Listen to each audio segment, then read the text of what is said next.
Okay. All right, welcome everyone. I don't get to read someone's Wikipedia profile every day, but here we are. This is Professor Helen Margetts, and it's an absolute pleasure to be introducing her. Helen is a professor of the Internet and Society at the Oxford Internet Institute at the University of Oxford. She used to be the director of that institute as well. Currently, she's heading the Public Policy Programme at the Alan Turing Institute.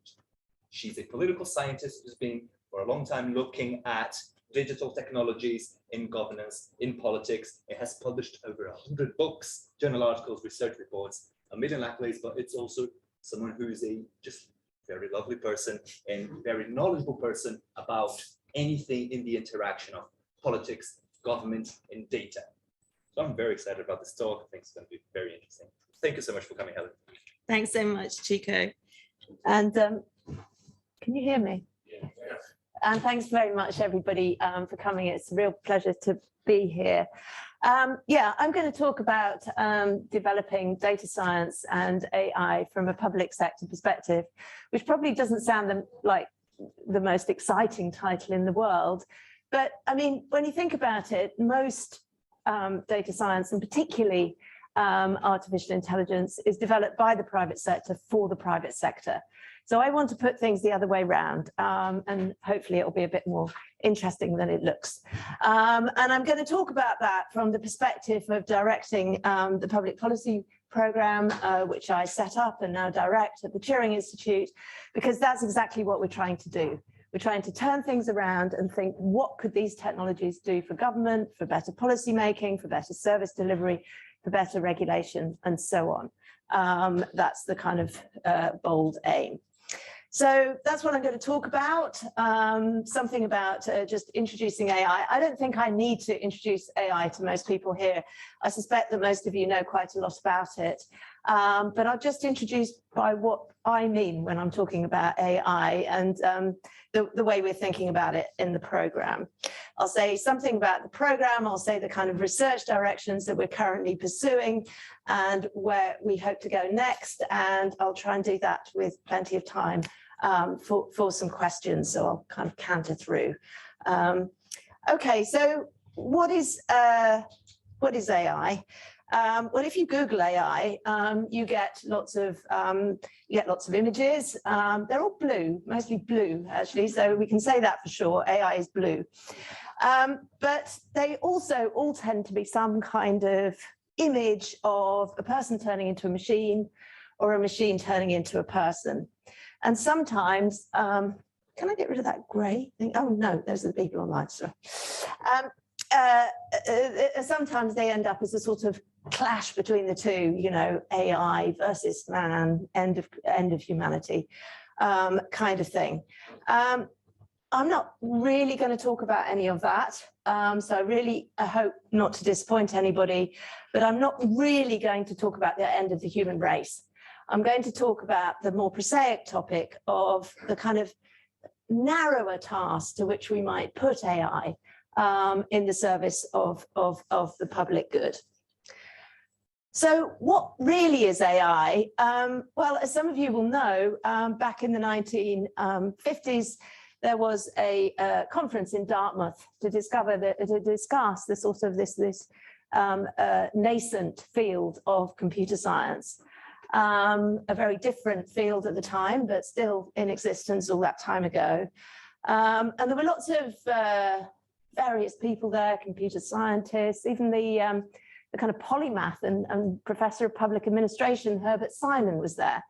And there was a lot of argument about what to call the new field. And some people wanted to call it artificial intelligence. And some people wanted to call it complex information processing.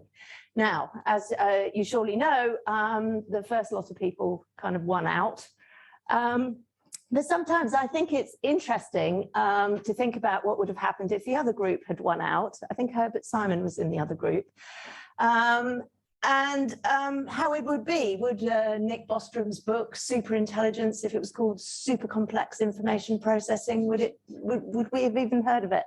So it's quite interesting to think about that. And I think if I'd been there, I might well have been in the second group.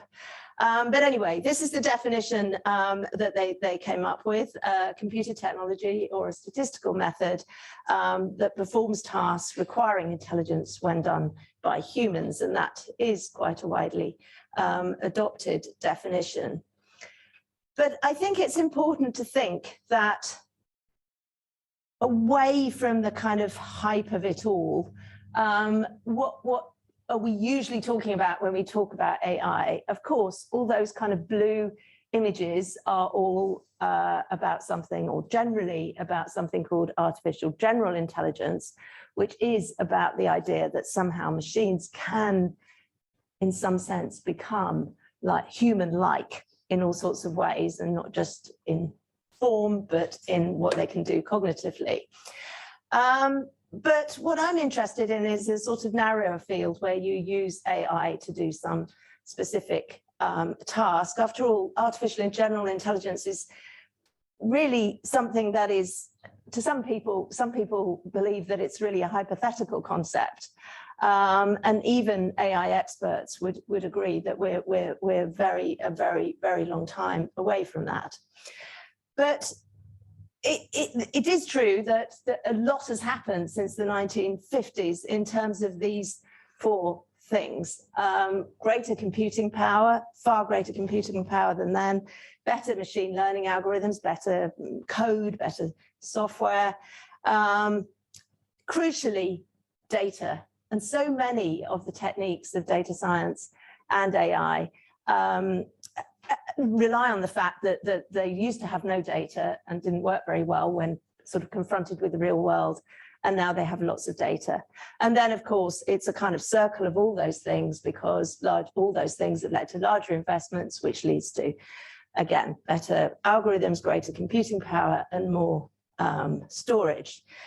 And a lot of AI developments are developments in just machine learning, or they are what we used to call big data, or they are data science, or maybe they're agent computing. And now, almost always, they're large language models. But all these things loosely are being called AI. And the director of the Turing sometimes, Adrian Smith, sometimes says, when all this calms down, we'll go back to calling it statistics. He is a statistician, that's a biased view, but again, I think it is something we should always keep in mind.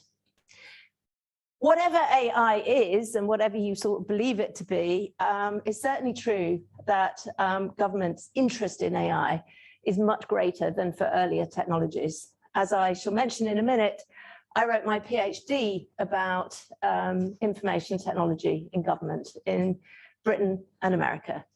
At that time, literally nobody was interested in it except me and periodically my supervisor. Really no one. Government wasn't interested in it. The field of academic scholarship wasn't interested in it. Nobody was interested in it. And now you guys have all come to this talk, and government is interested in it.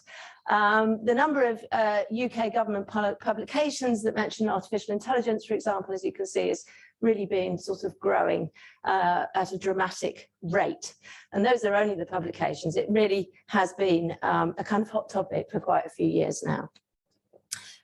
And ministers really sort of recognize the potential of data-driven technologies for these public things, not just for, I don't know, increases in productivity and driving the economy and innovation and so on, but also for the public good. There are huge opportunities for government to capitalize on this exciting new technology to improve lives, improve public services, and position the UK as the forerunner of the next wave of innovation. For any sort of public administration scholars among you, that's quite interesting, because the public services is famously considered as somewhere that doesn't really sort of innovate very much. And there you've got ministers talking about that in the National Data Strategy. And they've got a point saying that, because actually the possibility of what sometimes I think it makes sense to call sort of data-driven technologies. They're older methodologies, but they are driven by data rather than just being about if this, then do that, sort of symbolic code.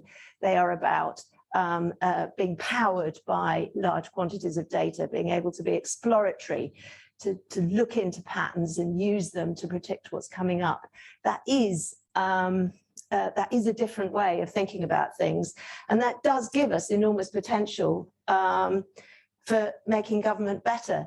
If you think about it, a government bureaucracy is sort of like an algorithm. I mean, it's a kind of if this, do that. It's very process driven and so on, based on rules in the Weberian sense. But now there are all sorts of possibilities to use these data-powered technologies to do things differently.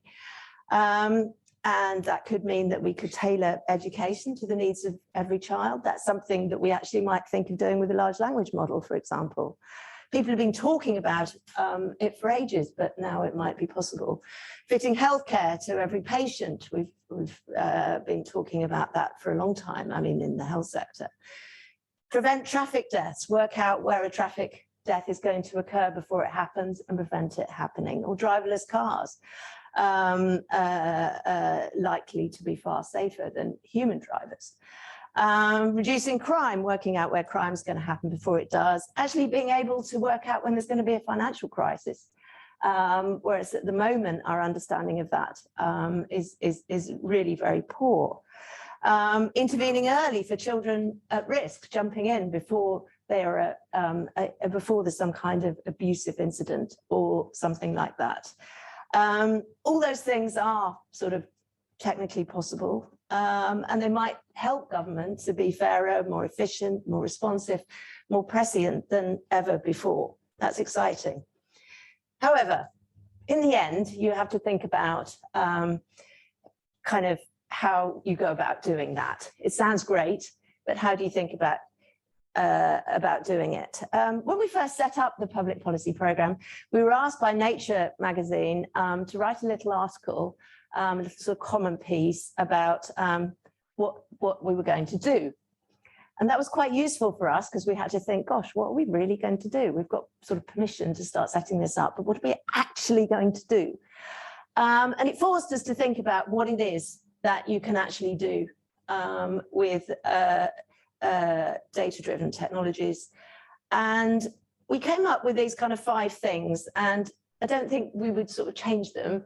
I still think we're sort of right, but maybe you'll disagree and we can talk about that. But anyway, one of them is simulation.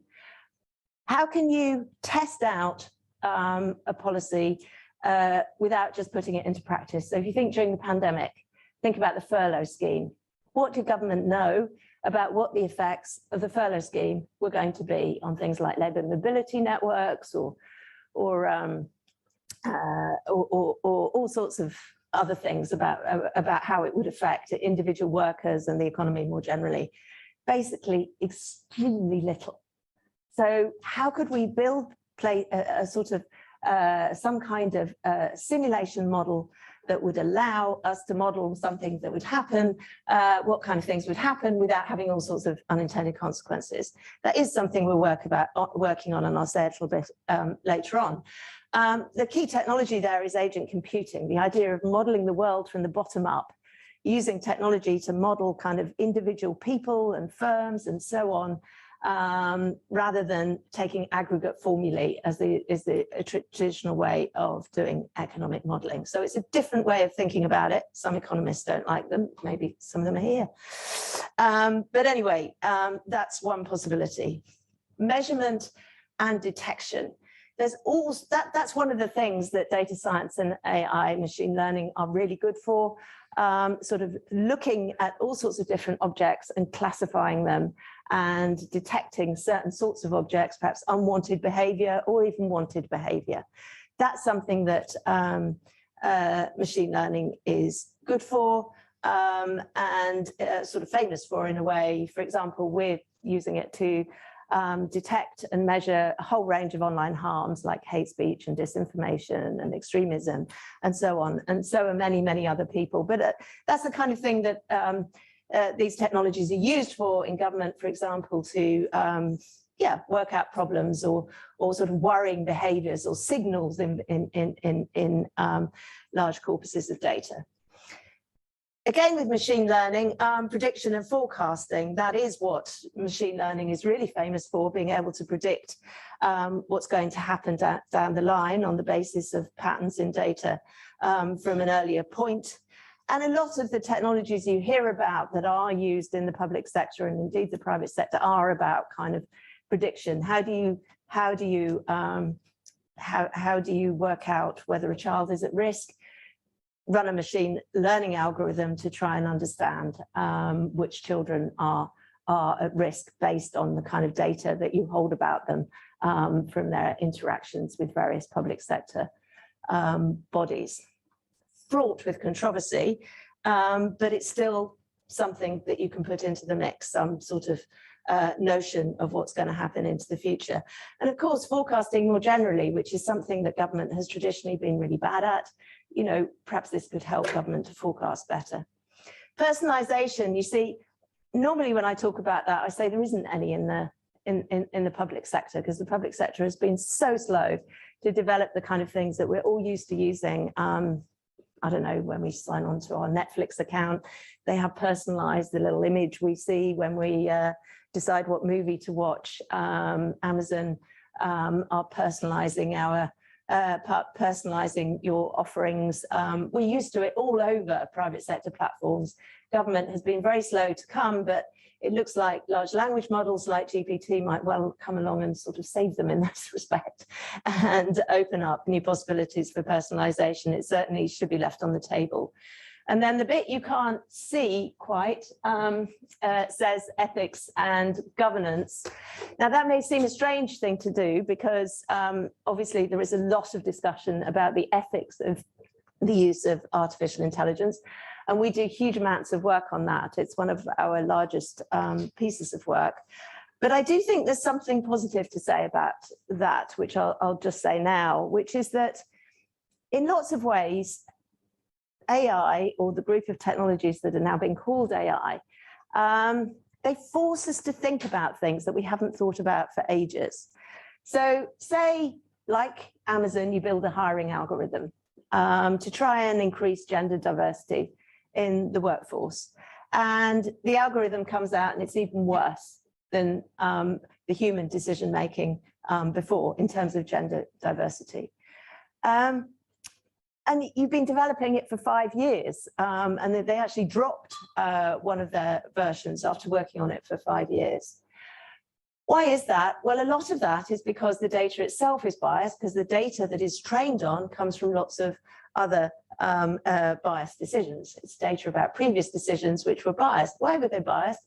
Because humans are pretty biased. We're all pretty biased. It's one of the kind of problems with the human nature that we tend to be biased, and there are all sorts of sociological and psychological explanations of why that is. But quite often, what we're seeing in these technologies is that bias, and the fact that it's revealed by the data that we didn't used to have means that we start to think about it in new ways.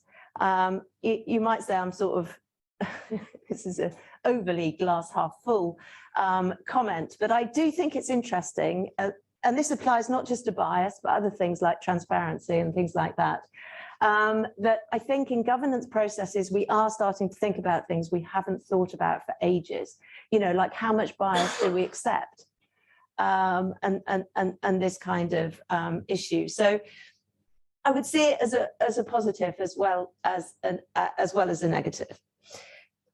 Anyway, we published that little article, and we found that very helpful to think about what we were actually going to do. And I would say that aside from personalization, perhaps these very much are the things that we are doing or starting to do. I'll turn to the program now. So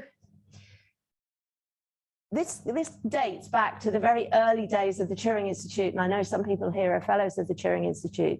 I was involved right at the very beginning. I was one of the group of 3 from Oxford who sort of led Oxford's bid to be in the kind of founding thing of the the Turing Institute. And there were 5 universities altogether. One was Oxford. I mean, Exeter's there now, but it wasn't there in the original 5. And there were, I think it would be safe to say I was really the only social scientist in that original sort of group. And as we talked more and more about what the National Institute was going to look like, I felt more and more determination to say, look, we should have a bit that starts with the public sector, you know, rather than the private sector. We should have a bit that is really thinking about things from the public sector and thinking about how to make government better, even though that's kind of not the most exciting thing. And I'm super grateful, actually, and feel super lucky that actually the original leaders of the Turing sort of said, okay, you go and do that. You can have a couple of posts. You know, we were allowed, I think, I was allowed to have a policy fellow and an ethics fellow. So then there were 3 of us. And we started to work out what to do. But what was exciting is what I showed you before, that government were actually interested. So there, for example, is my very first article and my first book, which was my PhD. And as I said before, nobody was interested in that, but particularly government weren't interested in it. So it was a little bit stressful those early days, because I was thinking, what if I made a mistake and nobody will be interested at all in this? And they'll say that's a waste of time. And I'm pleased to say that's not what happened. So we did launch the program in 2018, and we did have a lot of interest. And at first we used that interest by going all over government to kind of try and find out what people were interested in. What kind of problems did they have that might be solved with AI, and what kind of challenges there were to them actually using it. And we basically found there were 2 sets of challenges. The yellow ones are the kind of technical challenge. We don't know how to do this. We don't have the capability. We're useless with computer systems. We've just wasted 2 billion on one, that kind of thing. And then on the other red side were the kind of more should questions. You know, what are the ethical rules for this? Are we going to get into trouble?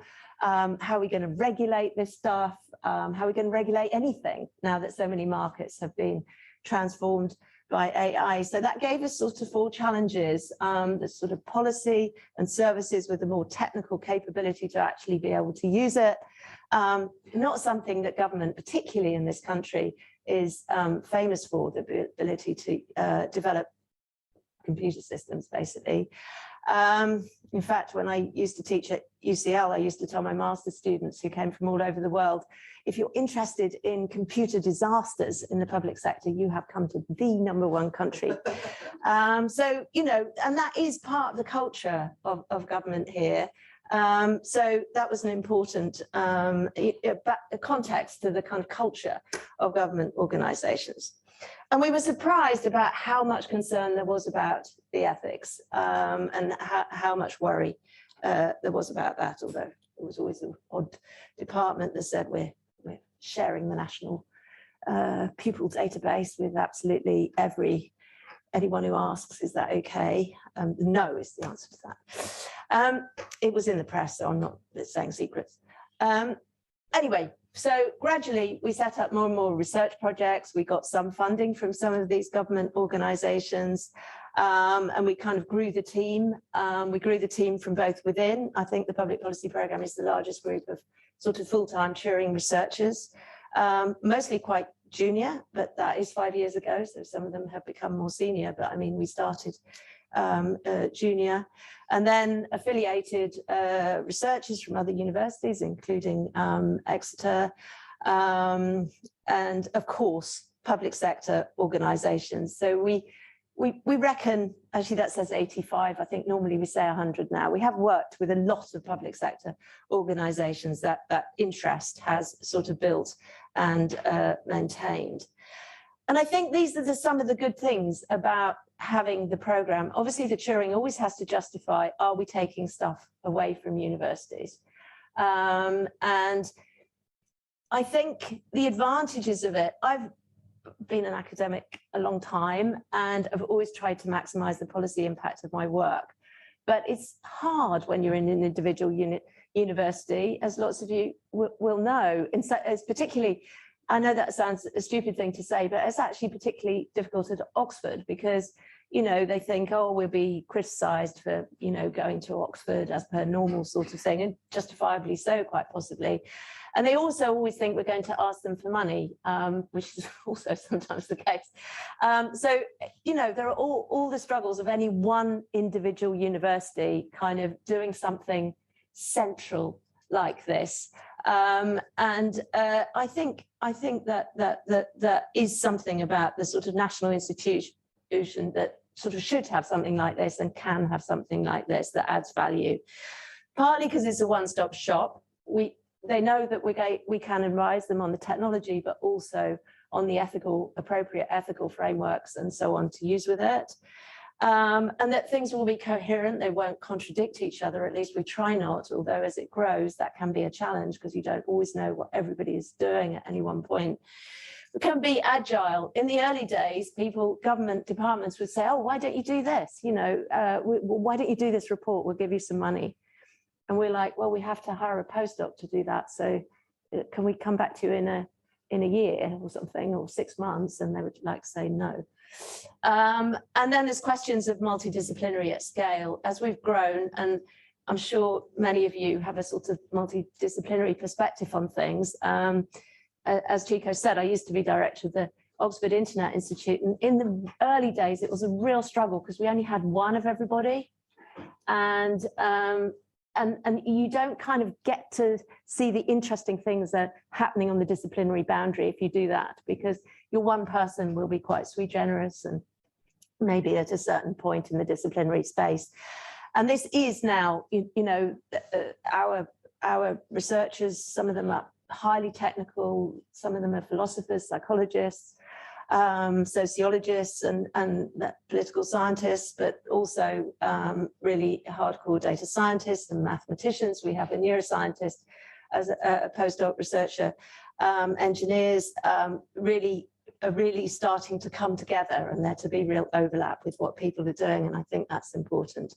And also because we've been around a bit of time now, I think we are trusted and we do a lot of work with regulators. And that comment on the bottom is something that the OECD said actually a few years ago now. I hope they would say that also now, because I think this is kind of quite unique in the world. Okay, so I mentioned those 4 challenges, and I just wanted to talk a little bit, and I will sort of miss a few things out so that there is time for a bit of discussion.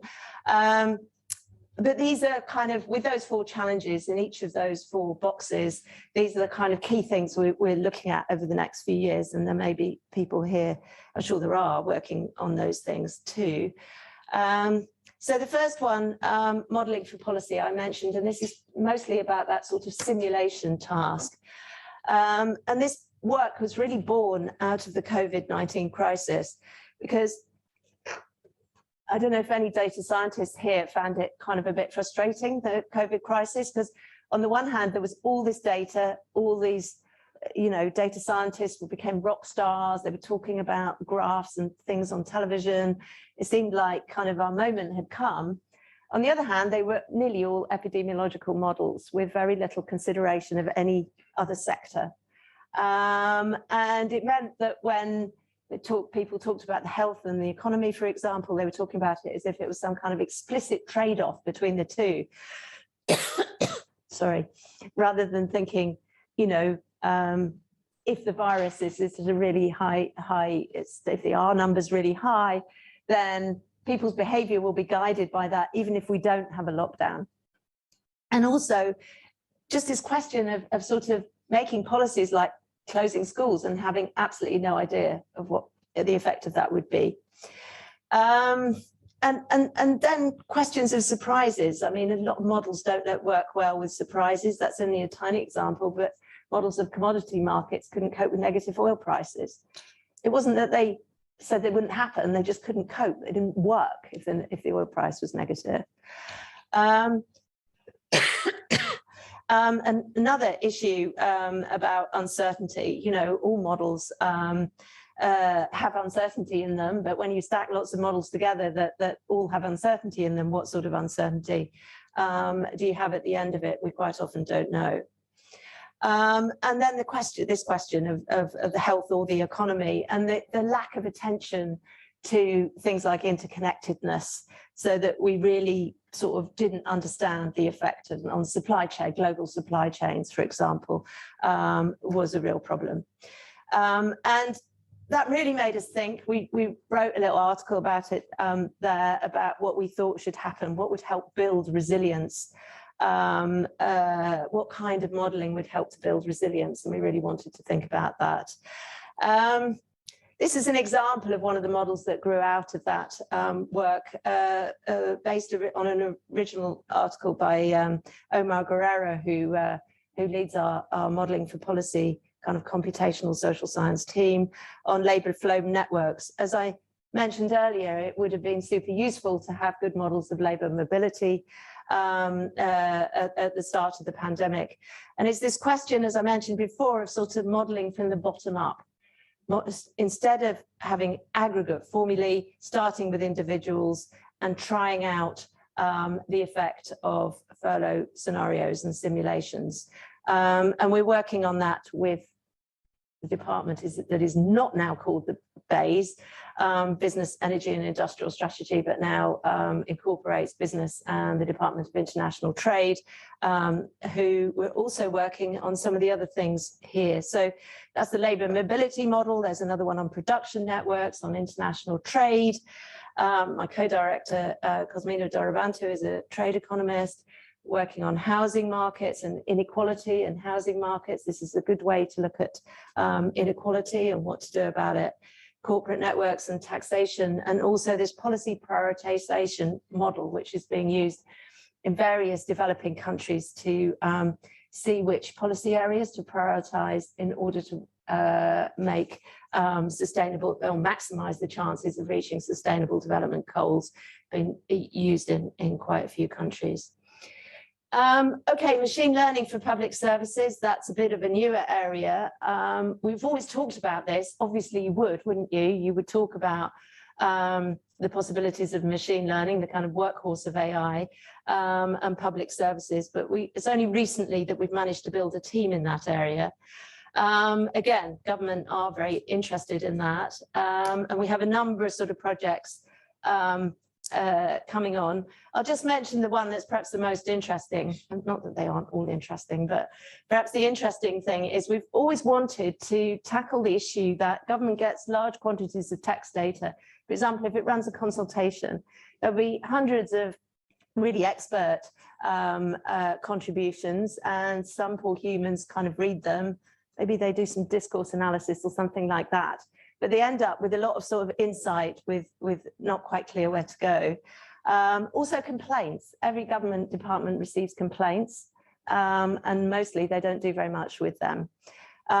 So we are working on the idea of using large language models, not actually GPT, but it could be. We want to try more sort of using some industry models potentially to kind of get some insight out of large bodies of text, and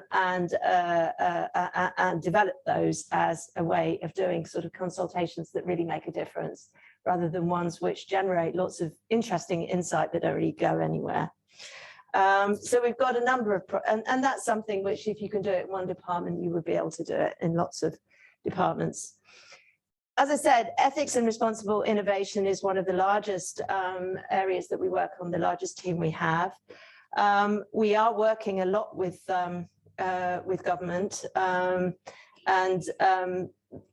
that's important in this area, of course. If you want to work on regulation, for example, you definitely have to work with government, and we are, and we're very much mentioned in the National AI Strategy.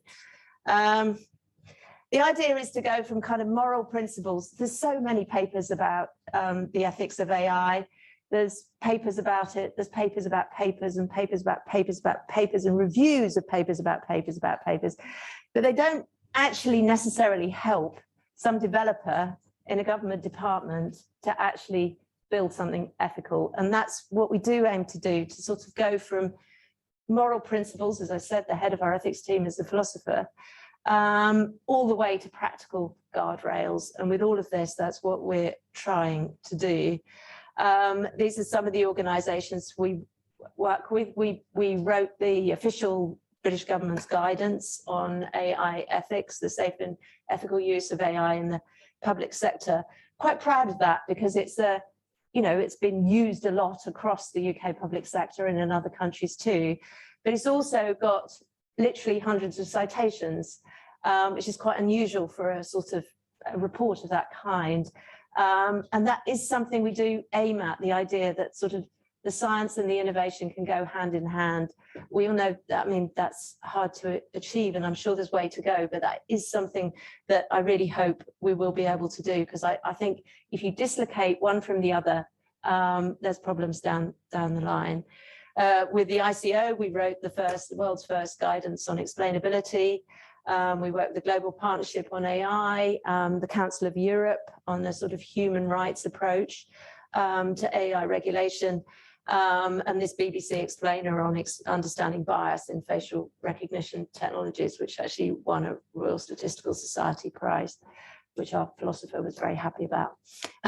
First thing he'd ever won from the Royal Statistical Society. And then going forward, we are carrying on all those things. We try not to have a project-based, we're developing, those things. They need to be sort of living, breathing things, because apart from anything, the technology is changing all the time. And the kind of issues that are rising, from large language models are already, quite distinct and different from other things. We've worked with UNESCO. We're working in great detail with the Ministry of Justice to develop an ethical framework for the use of AI in criminal justice, where it really has been one of the most controversial issues. That illustrates the kind of vertical horizontal thing. We started working on that, and then we were asked to do the, government-wide public sector guidance, and then we were asked to go back to the Ministry of Justice. And it's this AI's horizontal, it gets into everything. You need horizontal kind of principles, but you also need vertical ones in individual sectors because the uses are distinct, and criminal justice is one of the most kind of sensitive. We've also got a project with the Japanese science agency that's funded by the ESRC on understanding sort of intercultural understandings of ethics, which is really interesting. And one of our researchers there has just written a book called Why Robots Won't Save Japan. If anybody's particularly interested in that sort of Japanese comparison, it is very interesting. We're also doing work on women in data science and AI. That's something I managed to get some funding for right at the beginning. Anyone here who spends time in the Turing knows it's not a wash with women. But it does recognise that fact and sort of gave some research funding for us to try and do something about that. 8% of researchers who contribute to the best machine learning conferences are women. This is really kind of worrying and shameful. And as we all know, gender diversity, and the person who's leading that work is the sociologist Judy Wiseman, who used to be head of sociology at LSE, and has a huge history of working on kind of gender and technology. She always says that until you can prove to all the guys that the technology isn't so good if it's biased, it's no good at just being biased. You have to show that it's not so good. And we feel that we hope that we will get there eventually, but that is, a really challenging aim. Finally, regulation and standards. We've done a lot of work working alongside regulators right from the very beginning of the programme. And that's really important with regulators. We were talking about it at lunch actually, but you have to build trust, and you can't just jump in and work with the regulator. We were the first external organisation to be on the ICO's Regulators and AI Working Group. So it was good to have a seat at the table. They commissioned some of our work in the early days. And in one of the meetings, actually, they were asking a question, about regulators. And I was trying to answer, but I prefaced it by saying, well, of course, we're not a regulator. And he said, well, you're one of the family. And I have to say, as an academic, I never thought I'd be pleased to hear anybody say that I was one of the family of regulators, but it was quite an exciting moment in the way to indicate some sort of, trust. That was good. We also produced AI and regulation is a huge topic. Britain is taking this kind of sector-specific approach, unlike the EU, which has the AI Act, which looks at AI everywhere. We've got the sector-specific approach. We do have an opportunity to make that work. It could be something that the UK became a real leader in, but that would rely on building some kind of common capacity for regulation in AI. And we did write a big report about that, commissioned by the Office for AI. Yeah, we think that's a really important topic, particularly hard for small regulators because they're all tech regulators now. How can you, I don't know, how can you regulate employment practices in Uber if you have no understanding of how their algorithm might work? All regulation has become technical in ways, and most regulators aren't super technical, especially something like the smaller ones. They find it really hard to build capacity, whereas the big ones are doing that. We're also leading on the AI Standards Hub, which is something in the National AI Strategy, and we're leading on that with BSI and the National Physical Laboratory. Finally, and this is research that I'm particularly involved in, and we're going to be talking about this evening, we develop AI for online harm detection and to inform key policies like the long-awaited online safety bill. This started off as a project on hate speech. Really, I'm quite proud of this project because it sort of married social science and machine learning to aim at some policy outcomes. Because as I'm sure lots of you know, hate speech in particular, but all online harms, but particularly hate speech, has really attracted the attention of the sort of computer science community and the data science community, and the huge numbers of really, really technical papers on how you regulate this kind of hate on this kind of platform. And then these really technical papers are sort of chucked into the air, and policymakers are supposed to sort of catch them gratefully, but they can't because they can't understand them for a start. So we are trying to sort of really gear some of that. It is cutting edge AI, it is AI as well, but to kind of shape it and gear it at policymakers so that it can be used. The head of our team there was the special advisor to the online safety bill, so some of our thinking did make it into that. We have an online harms observatory where we kind of have an AI-powered dashboard. If you've heard of that at all, it's just because we did all this work on footballers, and it turns out, look, if anybody wants to get a lot of media coverage for their work, do something with footballers, have an event, invite Gary Lineker to be on the panel, and you'll be covered in media.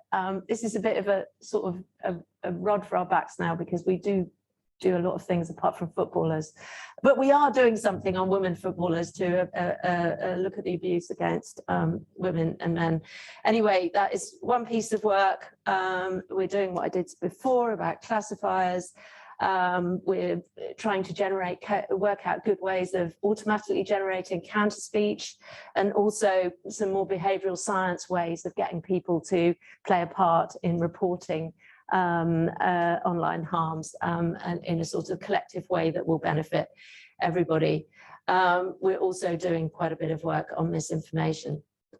I think I should stop in a minute because otherwise there's absolutely no time for discussion, but yeah, I've said that already. It's a good project. It was a good project. And also we are publishing some of the technical papers as well in order to try and keep in that stream of research. There's already sort of two streams of research. There's the one in the companies that we don't get to hear about unless we work with them, in which case we won't be able to publish things if they say something bad about the company. And then there's the academic stream. So it's important to try and keep these things together in some sense, I think. So those are the things we're doing. I just want to point out this horizontal vertical thing again. those tasks, those basic tasks that kind of narrow AI can do, are right across government. So there is this kind of horizontal nature of them, that they go into everything, and this kind of vertical question of which sectors they are being used in, and what are the distinctive challenges and difficulties and opportunities there. It's a kind of big research agenda. I don't know, I haven't thought lately about how many of those blocks we can fill in, but it's not enough. And I'm sure lots of people here are working on some of those blocks. And I do think, you know, that this is a really crucial agenda. Otherwise, the public sector gets completely left behind. And I'd just like to end by saying that something about that sort of science, research, innovation, and impact being hands in hand. When I did my PhD at the LSE, we used to do a lot of work with the National Audit Office and some government departments as well. And my supervisor was observing that he never did that sort of thing, because if academics, particularly in sort of political science and public administration, start working with the public sector, then they're like sort of marking their own homework when they're researching. And it is a view, but it's a view I'd like to get away from, really. And I like to think that we are, in some sense, managing to do both. So we are, as I say, producing, and I'm sure lots of people here are as well. But I think academia as a whole needs to sort of overcome this. I think there is a very, very long-standing slight reluctance to sort of working together and thinking it can be science and it can be impact at the same time. You know, we're supposed to go into the ref and then you write your impact case study afterwards. We have said, particularly with the modelling for policy team, we're not building any models that we don't know that somebody wants to use. And I think, you know, sometimes it is really, really good to do that and not think too much, and to try and get the science out of it at the same time. And there's some examples of that, but of course not enough. Thank you.